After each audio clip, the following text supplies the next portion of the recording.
Hi, this is Kenneth Acha. Again, we're looking at the structure of Second Timothy. I just want to give you an idea of what a good structure might look like. I know that you guys done and submitted your book surveys at this point. I just want you to be able to look at what I've done and then compare with what you've already submitted. This is not to say that what I'm about to present to you is the only way that the structure of a book can be conceived. There is no one way a book can be conceived in terms of structure, but there are accurate structures and inaccurate structures. So when I present what I'm about to present, you should judge to see if I follow the laws of structure that we've learned, the structural relationships, and if I focus on major structural relationships and not minor ones at the book level, when I'm supposed to be focusing on big picture survey and looking for major structural relationships, not minor ones, major in that they connect units that control over 50%, whether it controls a single unit that is greater than 50% of the text, or it joins two main units that are combined greater than 50% of the text. So I present here that the general materials of the book are ideological because this is a letter that's given. It's a New Testament letter and they are all ideological. And then the specific materials or the titles of the chapters, and this is subjective, as you know. You need to pick chapter titles that are observational, descriptive, as opposed to interpretive, and that speak to you, that will help you be able to remember the contents of the book and just be able to roll that through your mind and remember what the book is about. And here, my statement of unity. And you only have to provide one statement of unity. I've provided three different types here. A title, which I don't expect you to give, but you could if you want.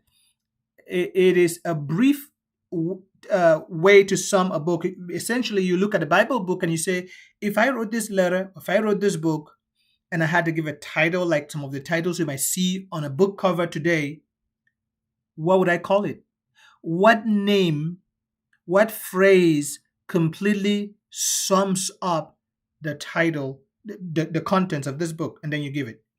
For me, I'd say this book is about rekindling the gift of God and fulfilling one's ministry, and that it is exhortational, rekindle the gift of God and fulfill your ministry. Okay, note here that I use main idea and thesis statement. These two are exactly the same. Okay, these two are equal, but I I distinguish here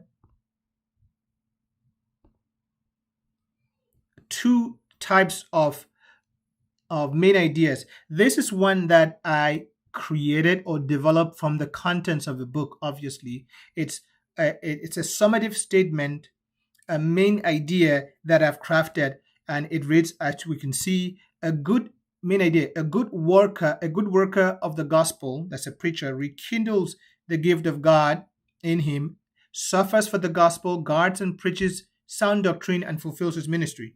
Okay, this is again one that I wrote that sums up what the book says and is serves as a main idea. I didn't pick out any specific passage in the book and say this is it. I created this as a summative statement. But some books, and Second Timothy that we're dealing with here is one of them, has a thesis statement that the author gives in the book. Okay, and I believe that Ephesians 1:6 is a general statement that sums up the whole book and comes right from the text of the Bible. Barr and Trainer, in their excellent book, Inductive Bible Study, also believe that this is a general statement. They don't call it a thesis statement as I do. They believe this is a general statement that represents the content of the book. And a general statement is a thesis statement. A thesis statement is a general statement. Of not every general statement is a thesis statement, but I believe this general statement is also a thesis statement. Okay. Now, so I'm going to primarily use this as my statement of unity. Remember that you are only required to present one statement of unity. I provide multiple here to help you as you learn to be able to see how someone might do. So if you did not see this thesis statement in the text, or you could not pick a verse in the text or two or three that you say this is a summation of the book, and you came up with this, you're accurate. This either one is good. But there are many books in the Bible, like Ephesians. I believe that Ephesians 1, 3 and 4 also a thesis statement for the book. They represent the book. Up to verse 14 sort of is more complete, but the main is 3 to 4. I've shared this before. But you also see John in his gospel says somewhere towards the end the exact purpose of the book. That is a great statement of unity for the book. Now let's look here at the chart. Okay.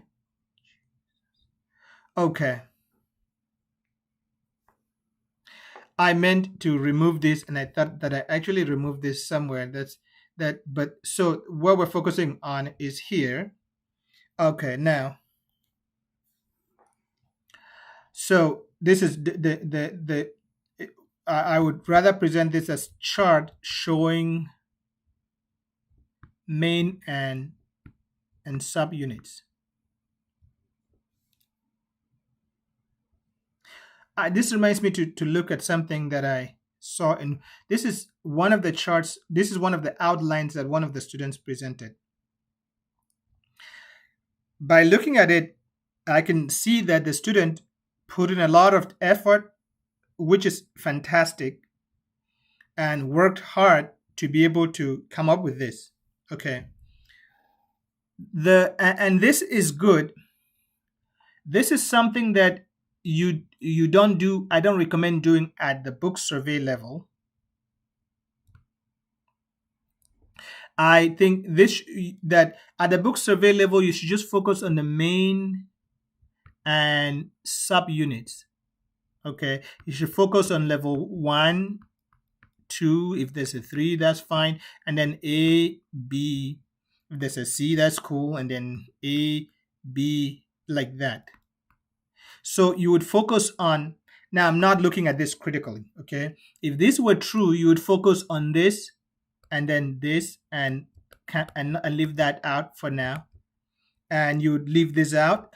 Plus, this is something very important to note for everybody. It is not recommended, and often doesn't look good, to put a subunit if there's only one. If it's only one, then it should belong, it should be added here. If it were 2, then like this is good in terms of 1 and 2, but if it's just 1, you put it together with what you're subbing. So these are 3. That's a good idea, but obviously good in the sense that you could do that. But here is not correct because we want to focus on ABC. And then another feedback to give here. This student has A, B, C, D, E, F, G. 1, 2, 3, 4, 5, 6, 7. In the textbook, we said that in general, and this is a generality, this is a rule of thumb, not something that God decreed. In general, and it holds true in a lot of the cases. In general, there will be 2 to 4 main units and 2 to 4 subunits, and main units and subunits. And that if you have more than, say, 5, you should really think through things and see if you can combine some of this. I think that if the student goes back and looks at what is under here and sees what can be combined, how can one combine this, they may be able to combine some of them into and get more like 3 or 4 things. But if you totally look and there's just no way to combine it, which is usually highly unlikely, but if you were to see that there's no way to combine it, then you leave them like that. But generally, you should strive, because the idea of an outline at a book survey level is simplicity. The smaller, the better. It allows you to be able to understand the big picture bones of the text. You don't want at this point to be lost in the minutiae. There is a time for an outline like this. This is not to say an outline like this is useless. The time for an outline like this is much later. If you do a synthesis of a book, this is usually, I recommend leaving towards the end of your study of the book, where you've actually gone and studied the different sections in the book in detail, and then you create an outline like this as your way of documenting your work as you've studied the book and really dug into it. If you get into this at the level of a book survey, you risk making your book survey too detailed and so losing the big picture that you want to get. Okay. So that's some advice there. And so next we look at my chart here. Okay. So again, this is a chart showing the main and subunits. I intended to cancel that, but something that I've heard from others and I discover with writing books and recording videos is that you do everything and you think you're perfect, you've gotten it exactly the way you want it, and then before you notice it, you're in the middle of recording, you go, gee, I forgot to change that. Or in fact, when I was writing my first book, well, not my first book, my second book technically, one of my professors at Liberty that helped me as a mentor and reviewed the book, he told me, Kenneth, the moment you're going to do a lot of work to get this book ready and you're going to publish it, but trust me, the moment you publish this book, you're going to discover that you have more ideas and you think that you have way better ways of saying things, and you see errors the very next day after you spent a lot of time trying to proofread.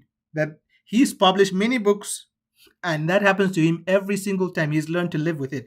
I found his words to be so true with recording, with writing books and stuff like that.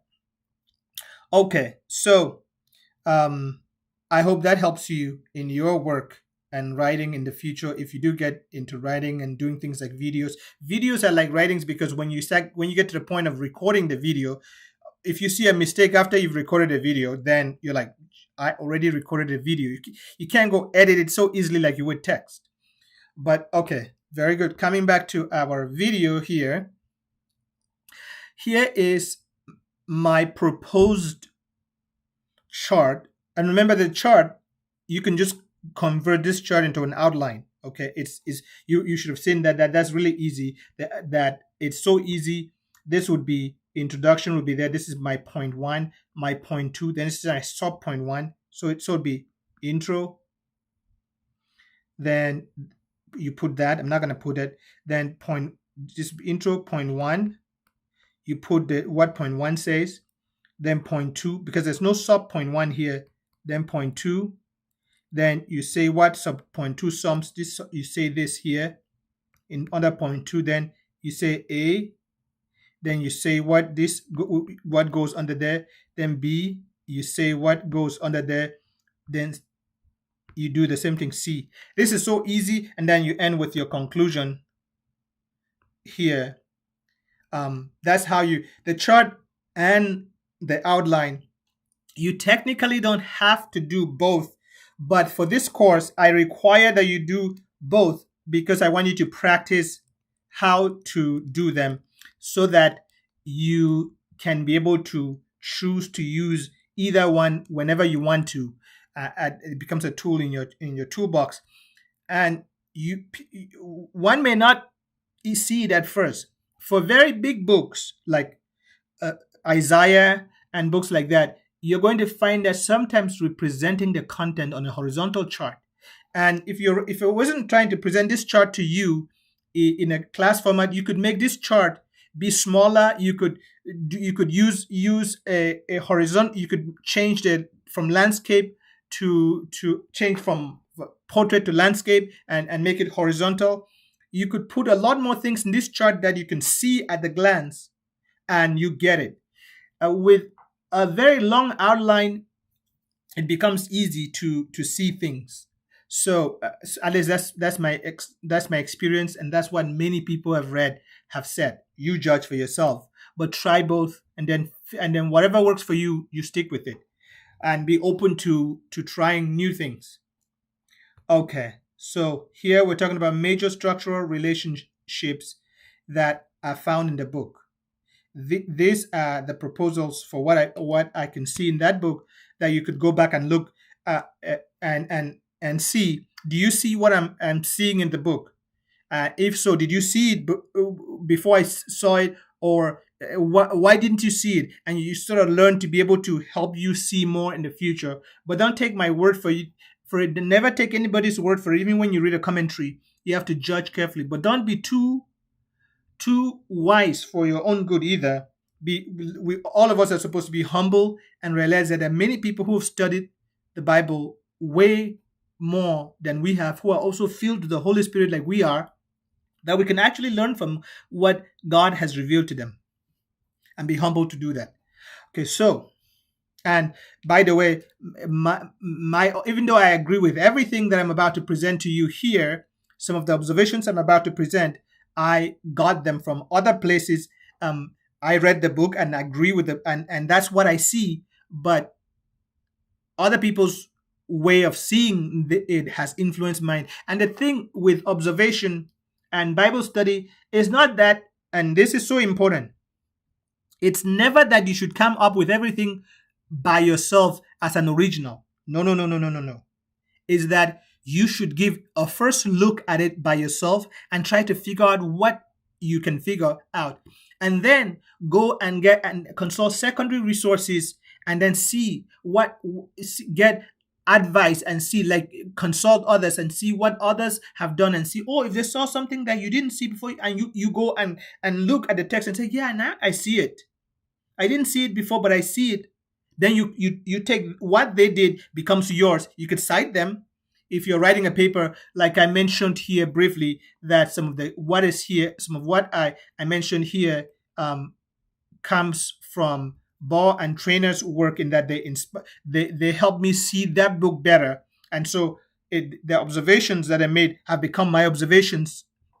And there are observations in here that I agree with everything in here, because this is my observation that I'm presenting to you now. But their observation helped me see things a little more than I would have seen by myself. And many other books that I've read have helped me see things better than I could see on my own. But when they do that, I thank God for them. I look at the text and see, do I see it? Oh, yes, I see it. This is fantastic. I missed it. I didn't see it the first time, but what they're saying is absolutely true. And I take that. That becomes my observation. They helped me they were like my tutors who helped me to see it. And then I take it. I'm like, yeah, I can see it now. I'm seeing it. And that becomes my observation. And you can cite them whenever appropriate. But many times you don't have to if it's a simple observation. Because if we were to try to cite everybody for everything we've ever learned, we're never going to get anywhere. But in academic writing, you do follow the rules of citation and stuff like that. Okay. So the first relationship that I see here is the introduction and content, which is also called preparation, realization. Paul introduces the content or does the preparation for the letter in verse 1 to 2, and then he does the realization of the letter in the contents as shown here. Okay. Then the next is the general to specific relationship. Oh, remember that I'm only presenting major relationships. Okay, my major is not coming out right, but I'm presenting major relationships, and I'm not presenting minor ones because at the book level, we're only focused on the major relationships that control large chunks of the book. Because remember, your book survey, you are in an airplane 10,000 feet above the earth. You're in a satellite thousands of miles above the earth, and you're seeing the big picture structure. You're not lost anywhere in the weed.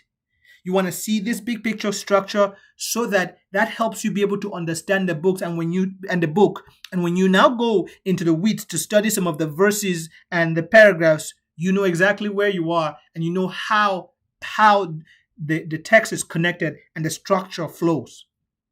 Okay, so general to specific here, as I argued, you can check for yourself and think through it. I believe that if you think carefully, you would agree with me and Bo and Trainer and others that see that this verse, for this reason, obviously, this is a conclusion of sorts, an inference. For this reason, which this may be replaced by therefore. Therefore, I remind you. For this reason, I remind you. Okay. I remind you to fan into flame the gift of God which is in you through the laying on of my hands. I think this verse 1:6 is what is the main idea or the thesis of the book. For God gave us a spirit not of fear but of power and love and self-control. This is because. So Paul is essentially saying, therefore, or for this reason. What reason? The reason that he just gave you above, and we're not going to look at that. This reason is the reason above. And that's the premise because it's above. Premise means comes first. Premise, conclusion. The conclusion in a premise is so an inference is premise, then inference or conclusion. Either one. Inference and conclusion are synonyms. Premise, conclusion, or inference right here. Either one is good. Okay. And then we see here. So again, this is the general exhortation, which functions as a thesis of the book, is that which I've bolded.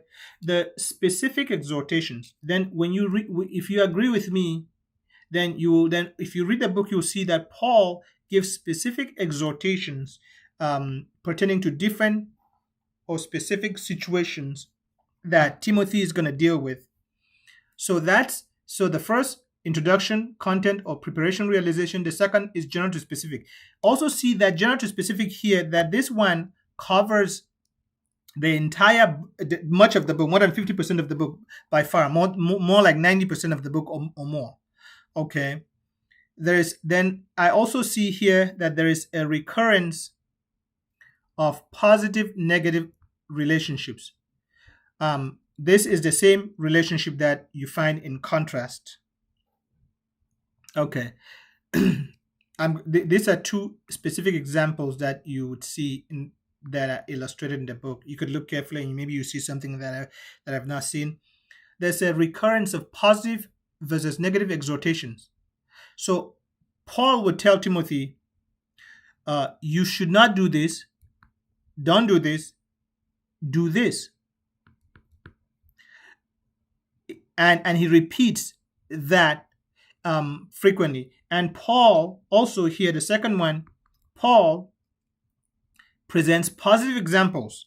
Paul presents his example recurrently through the book for Timothy, and he presents Timothy's mother and grandmother, Onesiphorus and Luke, as positive examples. And in the book, and these are not listed the way they happen, but in the book, interspersed, he presents bad examples, negative examples: Phygellus and Hermogenes, Hymenaeus and Philetus, Jannes and Jambres, Demas and Crescens and Titus and Alexander.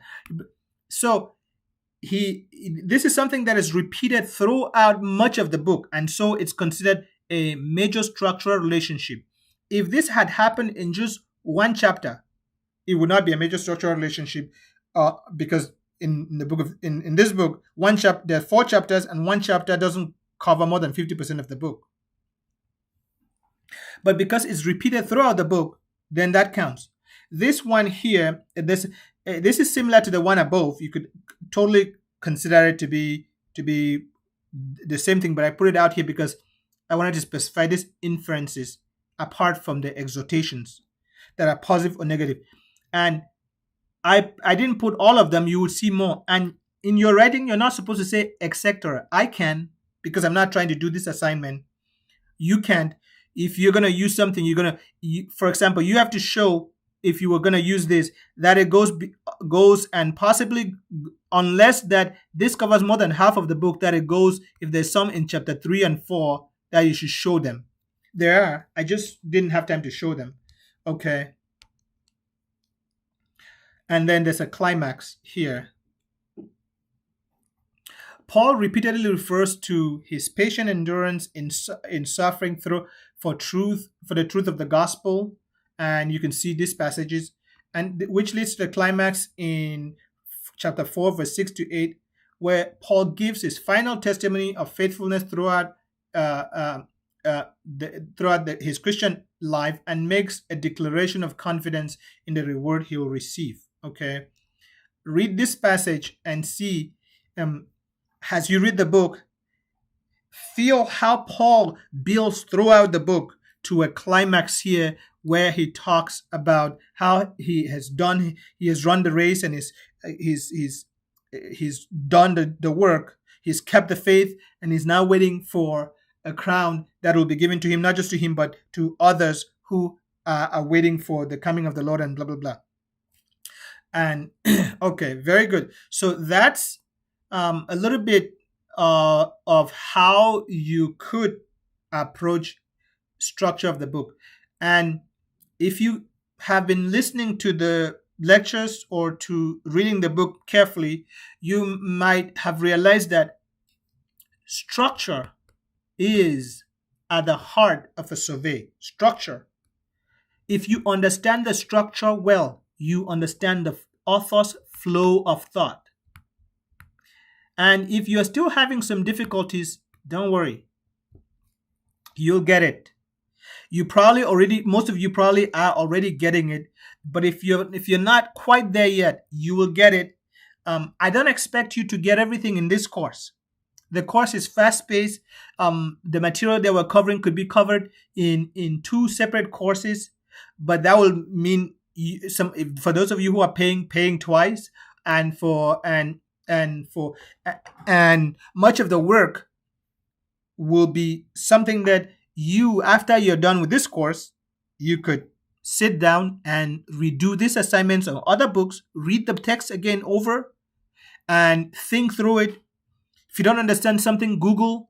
You can email and ask me even when you're out of the class, and I'll be happy to help you. My teaching this course and all the courses I teach as servants is an investment in the kingdom I'm making.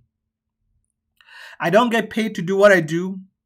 I work as a physician, and the time if I spend the time I'm spending to create courses and all of that, seeing more patients, I'll get paid so much more than that. Servants doesn't pay me. The tuition we collect as servants, we use that to pay other teachers, and my wife and I run this as a ministry to help train people to be able to serve the poor and to preach the word of God. So I say that not to make you think more highly of me than you should, but to say that I really am wanting to help you, and whether you paid or you didn't pay, you shouldn't be going, oh no, I'm getting more from him than I've paid for if you paid, because I'm not doing it because you paid me. You whatever God has allowed you to pay, it's going to help somebody. It's going to help some of the other teachers that you see at servants, and some of the other costs that are incurred. But yeah, so please reach out to me if you need help during this class and after. And my hope is that some of you that are going through this course would see servants as a place that you can become a partner of, and use it as a tool to continue to grow yourself, to serve God, but to extend it to others. You're going to be, some of you might be serving the poor in developing countries where the people who are you're going to be working with cannot afford to pay tuition. And that's great, because if you stay connected and recommend the material as servants, you can help them apply. And if they qualify, which most people who can write well and show a heart call to the gospel, they can take classes and donate 1 cent. 1 cent, and the 1 cent could be 1 cent in their country a semester to do it. It's not about we want to so we want people like you to. I don't know why I'm doing this. This was about getting you to understand structure, but hopefully, what I'm saying helps in the sense that you see that this is something that is out to serve you, and not only serve you while you're a student, but when you leave, and you can continue to be a part of it. You can use it to train the people you are working, so that you work as a team. You both are on the same page and you're able to serve, because you're not going to serve alone. You're going to need many other people to work with you. Well, it's a pleasure to talk with you and to point this out. If you have any questions, please ask. I'll see you in the next video.